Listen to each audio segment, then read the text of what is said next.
सगळ्या सोयऱ्यांच्या कायद्याबाबत सरकारची भूमिका स्पष्ट नाहीये, त्यामुळेच आजपासून आमरण उपोषण करत असल्याचा इशारा मनोज जरांगेंनी दिलाय। आमरण उपोषण सुरू करण्याआधी जरांगे अंतरवाली सराटीत मराठा समाजाची बैठक घेणार आहेत। ही बैठक संपल्यानंतर जरांगे दुपारी 12 वाजता उपोषणाला बसणार आहेत।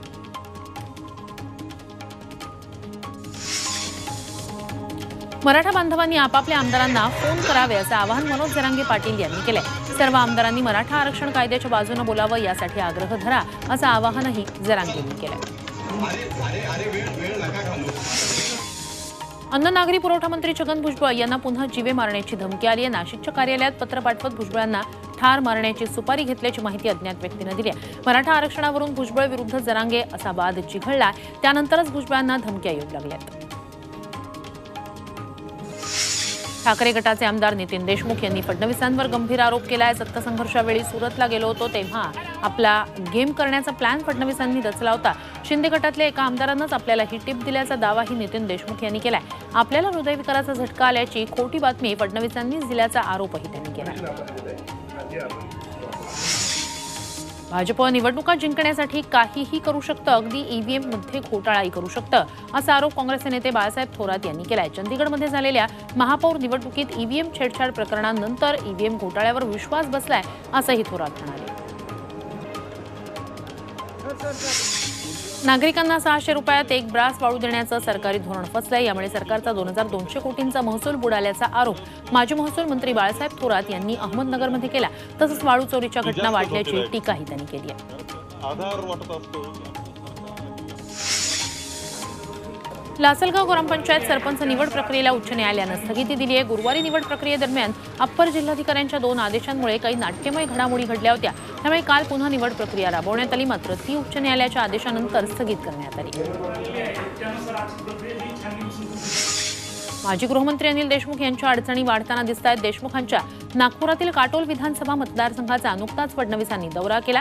यात शेकापचे जिल्हा परिषद सदस्य समीर उमप, राष्ट्रवादीच्या पंचायत समिती सदस्या निलिमा रेवतकर आणि सतीश रेवतकर यांनी भाजपमध्ये प्रवेश केला। यावेळी त्यांनी देशमुखांवर नाराजी व्यक्त केली। उद्धव ठाकरेंची आज पत्रकार परिषद होणार आहे। दुपारी 12 वाजता मातोश्रीवर ते पत्रकार परिषद घेणार आहेत। अभिषेक घोसाळकर हत्या प्रकरणावर ते बोलण्याची शक्यता आहे। तसंच राज्यातील घडामोडींबद्दलही उद्धव ठाकरे बोलतील अशी माहिती मिळते।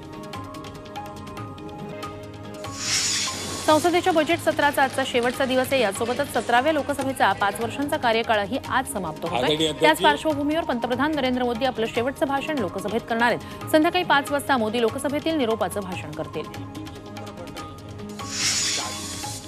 मुख्यमंत्री एकनाथ शिंदे आज मिशन 48 संकल्प यात्रेसाठी पालघर जिल्हा दौऱ्यावर आहेत। त्यांची मनोरमध्ये जाहीर सभा होणार आहे। यासाठी भव्य सभा मंडप उभारण्यात आला आहे। यावेळी मुख्यमंत्री पालघर लोकसभा आणि विधानसभेबद्दल काय भूमिका जाहीर करणार याकडे लक्ष लागलंय। मनसे अध्यक्ष राज ठाकरे आजपासून 3 दिवसांच्या पुणे दौऱ्यावर आहेत। लोकसभा निवडणुकीच्या पार्श्वभूमीवर राज ठाकरेंचा हा पुणे दौरा आहे। पुण्यात मनसेच्या उमेदवारावरून पक्षांतर्गत शहकाटशहाचं राजकारण जोरात सुरू आहे, तेव्हा मनसेच्या पुण्यातल्या लोकसभा उमेदवाराबाबत राज ठाकरे काय निर्णय घेत आहेत याकडे सर्वांचं लक्ष लागलंय। बाळासाहेब ठाकरे यांना भारतरत्न द्या अशी मागणी मनसे अध्यक्ष राज ठाकरे यांनी मोदी सरकारकडे केली आहे। नरसिंहराव, चौधरी चरणसिंग, प्रणव मुखर्जी यांना भारतरत्न घोषित करून केंद्रातील भाजप प्रणित सरकारनं राजकीय औदार्य दाखवलंय, तर बाळासाहेब ठाकरेंना भारतरत्न घोषित करून हेच औदार्य दाखवावं असं राज ठाकरे यांनी आपल्या पोस्टमध्ये म्हटलंय।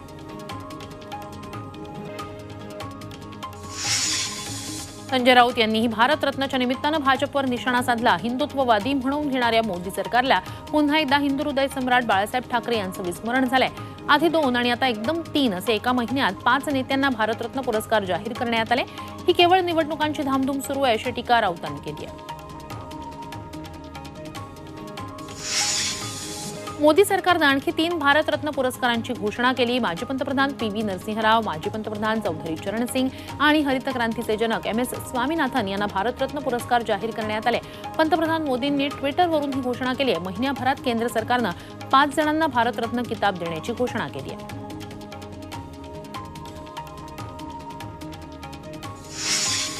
पुण्यातील निर्भय बनो कार्यक्रमाला शरद पवार गटाचे आमदार रोहित पवार उपस्थित होते। पुण्यातील राड्यानंतर राज्यात आवाज दडपण्याचं काम सुरू आहे अशी प्रतिक्रिया रोहित पवार यांनी दिली। देवेंद्र फडणवीस यांना लोकशाही आवडत नाही असा टोलाही त्यांनी लगावला। तो कोणीही कायदा सुव्यवस्था हाती घेतल्यास गय करणार नसल्याचं फडणवीस म्हणाले। बीडमध्ये अजित पवार गटाचा विजयी आनंदोत्सव मेळावा पार पडला। अजित पवार गटाला राष्ट्रवादी पक्ष आणि चिन्ह मिळाल्यानंतर राज्यातील पहिलाच मेळावा बीडमध्ये आयोजित करण्यात आला। यावेळी जिल्हा युवक अध्यक्षांच्या नेतृत्वात बाईक रॅलीचं आयोजन करण्यात आलं।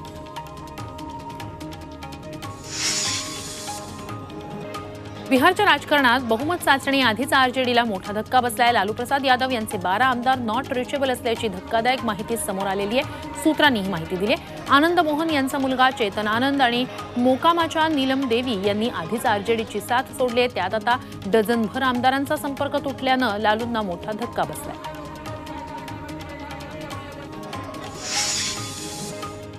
नाशिक मेळा एसटी बस स्थानकाचं आज लोकार्पण केलं जाणार आहे। हे राज्यातील पहिलं वातानुकूलित बस स्थानक आहे। कुंभमेळ्याच्या पार्श्वभूमीवर बांधलेलं नवीन मेळा बस स्थानक 20 फलाटांचं आहे। या ठिकाणी 1,500 बसेसचं नियोजन करण्यात आलंय।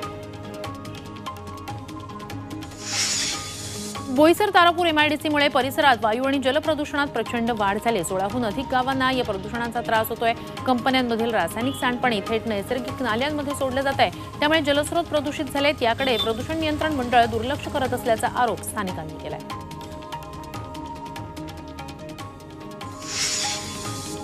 सरकार जलजीवन मिशन योजनेचा गाजावाजा करत आहे, मात्र ग्रामीण भागातील जनता आजही पाण्यापासून वंचित असल्याची टीका राष्ट्रवादीचे आमदार प्राजक्त तनपुरे यांनी केली आहे। नगरच्या मिरी इथल्या तिसगाव प्रादेशिक योजनेचं काम संथ गतीनं सुरू आहे, त्यावरून तनपुरे आक्रमक झाले। याबाबत विधानसभेत लक्षवेधी मांडणार असं त्यांनी सांगितलं। गोंदिया जिल्हा परिषद आवारातील झाडावर चढून आत्महत्येचा प्रयत्न करणाऱ्या मजुराला वेळीच रोखण्यात आलं।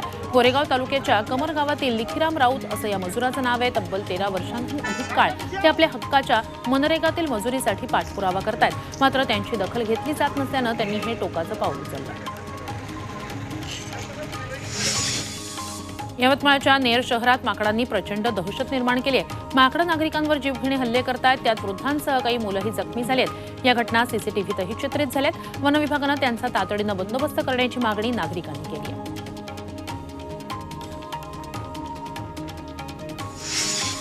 धुळे शहरातील डॉक्टर बाबासाहेब आंबेडकरांच्या मध्यवर्ती स्मारकाच्या पाठीमागे असलेलं वाईन शॉप स्थलांतरित करण्यात येणार आहे। मंत्री शंभूराज देसाई यांनी हे आदेश जिल्हा प्रशासनाला दिले। त्यामुळे आंबेडकरी समाज आंदोलनाला यश आलंय। या निमित्तानं स्मारकाजवळ जमून मोठा जल्लोष करण्यात आला। अकोला जिल्ह्यातील बाळापूरमधील पारस सौर ऊर्जा प्रकल्पाला तीव्र विरोध होतोय। यासाठी 20 जानेवारीपासून सर्वपक्षीय सौर ऊर्जा प्रकल्प विरोधी कृती समितीच्या नेतृत्वात बेमुदत साखळी उपोषण सुरू आहे। इथे औष्णिक विद्युत केंद्र उभारण्याची मागणी होते। जमिनी घेताना करारात तसं सांगितलं गेल्याचा आंदोलकांचा दावा आहे। अकोल्यात ठाकरे गटानं सिंचन विभागात ठिय्या आंदोलन केलं। माजी नगरसेवक राजेश मिश्रा यांच्या नेतृत्वात हे आंदोलन झालं। शहरातील पूर नियंत्रणासाठीची ब्लू लाईन रद्द करा, तसंच मोरणा नदीचं खोलीकरण करा, अशी मागण्या यावेळी करण्यात आल्या। सिंचन विभागाच्या मुख्य अभियंत्यांच्या कक्षात जवळपास 2 तास हे आंदोलन सुरू होतं। चंद्रपूरमध्ये 54 दिवसांपासून महिलांचं साखळी उपोषण सुरू आहे। भद्रावतीमधील बरांज मोकासा गावातील महिला कर्नाटक एमटा कोळसा खाणी बाहेर उपोषण करतायत। 2008 मध्ये सरकारनं या गावाजवळील 200 हेक्टर जमीन अधिग्रहित करून कर्नाटक एमटा कंपनीला कोळसा खाणीसाठी दिली, मात्र अजूनही गावाचं पुनर्वसन झालं नसल्यानंच उपोषण केलं जात आहे। वाडा तालुक्यातील अनधिकृत खदानींविरोधात पालघर जिल्हाधिकारी कार्यालयासमोर उपोषणाला सुरुवात झाली आहे। भ्रष्टाचार विरोधी जनआक्रोश संघटना आक्रमक झाल्याचं पाहायला मिळत आहे। शासनाचे नियम धाब्यावर बसवून मांडे ग्रामपंचायत हद्दीत अनधिकृतरित्या खाणकाम सुरू आहे, असा आरोप केला जातोय।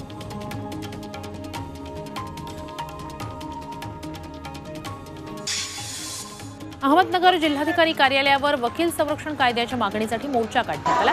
राहुरीमधील आढाव वकील दाम्पत्याचं प्रकरण ॲडव्होकेट उज्ज्वल निकम यांच्याकडे द्यावं, अशी मागणी यावेळी करण्यात आली। शिष्टमंडळानं जिल्हाधिकाऱ्यांना मागण्यांचं निवेदन दिलं। काँग्रेसचे नेते बाळासाहेब थोरातही मोर्चात सहभागी झाले। नवी मुंबईत युवक काँग्रेसतर्फे क्रांती हक्क मोर्चा काढण्यात आला। दिघ्यापासून निघालेला हा मोर्चा महापालिका मुख्यालयावर धडकला। काँग्रेसचे नेते विश्वजित कदमही या मोर्चात सहभागी झाले। शहरातील अपुऱ्या आरोग्य व्यवस्थेविरोधात महापालिका आयुक्तांना जाब विचारण्यासाठीच हा मोर्चा काढण्यात आला। नांदेड जिल्हाधिकारी कार्यालयावर शीख समाजानं मोर्चा काढला। राज्य सरकारनं सचखंड गुरुद्वारा बोर्ड ऍक्टमध्ये बदल केल्यानं शीख समाज आक्रमक झालाय। एसजीपीसी गुरुद्वाराचे पूर्वी 4 सदस्य असायचे, मात्र नवीन ऍक्टनुसार 2च सदस्य असणार आहेत। गुरुद्वारा ही धार्मिक संस्था आहे, त्यात सरकारचा हस्तक्षेप नको, अशी मागणी करण्यात आली। उत्तर महाराष्ट्राला नाशिकमध्ये कारागृह प्रशासनाचं हक्काचं विभागीय कार्यालय मिळालंय। वाढत्या गुन्हेगारी कारवाया, तुरुंगातून चालणारं गुन्हेगारांचं नेटवर्क रोखणं तसंच कारागृह प्रशासनावर अंकुश ठेवण्यासाठी हे कार्यालय महत्त्वाचं ठरणार आहे। हे कार्यालय वेगळं झालं असलं तरी सध्या संभाजीनगरचे डीआयजीच याचा कारभार बघणार आहेत। चंद्रपूरच्या जिल्हा कारागृहात कैद्यांसाठी किऑस्क मशीनच्या सुविधेचा प्रारंभ करण्यात आला।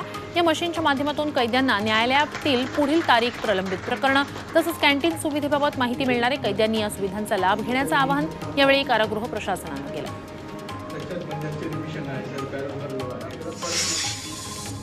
नाशिकच्या नांदगावमध्ये छत्रपती शिवाजी महाराजांच्या पुतळ्यासह शिवसृष्टीचं काम वेगानं सुरू आहे। त्याची पाहणी आमदार सुहास कांदे यांनी केली। या ठिकाणी शिवसंग्रहालय, शिवचित्रपटगृह, शिवकालीन वस्तू, हत्यारांचा संग्रह तसंच शिवभोजनालयाचीही व्यवस्था असेल। ही आशियातील सर्वात मोठी शिवसृष्टी असेल असा दावा केला जातोय। पालघरमधील सफाळे रेल्वे स्थानकाजवळील फाटक पुढील 6 दिवसांसाठी बंद राहणार आहे। या फाटकाजवळ डीएफसीसीचं काम हाती घेण्यात आलंय। त्यामुळे काही गावांमधील चाकरमानी आणि बाजारपेठेत येणारे नागरिकांचे हाल होणार आहेत। याला पर्यायी मार्ग म्हणून कपाशी रेल्वे उड्डाण पुलावरून जाण्याचं आवाहन रेल्वे प्रशासनानं केलंय। पालघरच्या डहाणूत आंबेमोरा जिल्हा परिषदेच्या शाळेत वर्गखोल्या नसल्यानं विद्यार्थ्यांना चक्क उघड्यावर शिक्षण घ्यावं लागतंय। गेल्या एप्रिल महिन्यात शाळेतील वर्गखोली धोकादायक असल्यानं जमीनदोस्त करण्यात आली। मात्र वर्गखोल्यांचं पुन्हा बांधकाम न झाल्यानं विद्यार्थी झाडाखाली शिक्षणाचे धडे गिरवतायत। खरीपातील कांद्याला प्रति क्विंटल 350 रुपये अनुदान सरकारकडून देण्यात आलंय। राज्यातील एपीएमसी तसंच खासगी एपीएमसी यांच्याकडे मागील वर्षी 1 फेब्रुवारी ते 31 मार्च या दरम्यान प्राप्त खरीप हंगामातील कांदा उत्पादकांना 350 रुपये प्रति क्विंटल अनुदान दिलं जाणार आहे। जास्तीत जास्त 200 क्विंटलवर राज्य सरकारकडून अनुदान जाहीर करण्यात आलंय। अकोल्यातील बाळापूरचे आमदार नितीन देशमुख शेतकरी संघर्ष यात्रा काढणार आहेत। 15 फेब्रुवारीला मूर्तिजापूरमधील दापुरा गावातून पदयात्रा सुरू होईल तर 2 मार्चला राजेश्वर मंदिरात तिचा समारोप होणार आहे। सोयाबीनला 10,000 रुपये आणि कापसाला 15,000चा भाव मिळावा या मागणीसाठी यात्रा काढली जाणार आहे। पालघरच्या डहाणूमध्ये इटलीच्या झुकिनी भाजीपाला लागवडीचा प्रयोग यशस्वी झालाय। भीमा पाटील कृषी प्रतिष्ठानच्या कृषी तंत्र विद्यालयात हा प्रयोग करण्यात आला।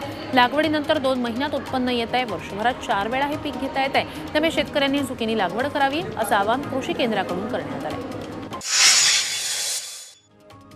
पॅरिस ऑलिम्पिकसाठी मेडलचं डिझाईन तयार झालंय। विजेते या मेडलसह पॅरिस शहराची खास आठवण त्यांच्यासोबत नेणार आहेत।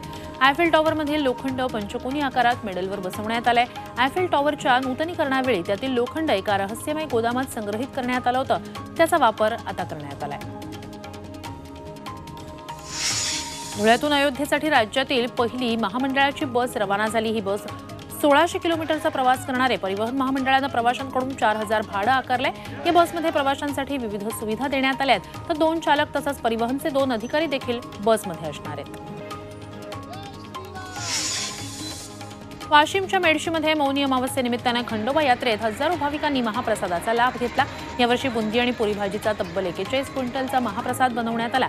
आधी दर्शन आणि नंतर बारी पद्धतीनं महाप्रसादाचं वाटप करण्यात आलं।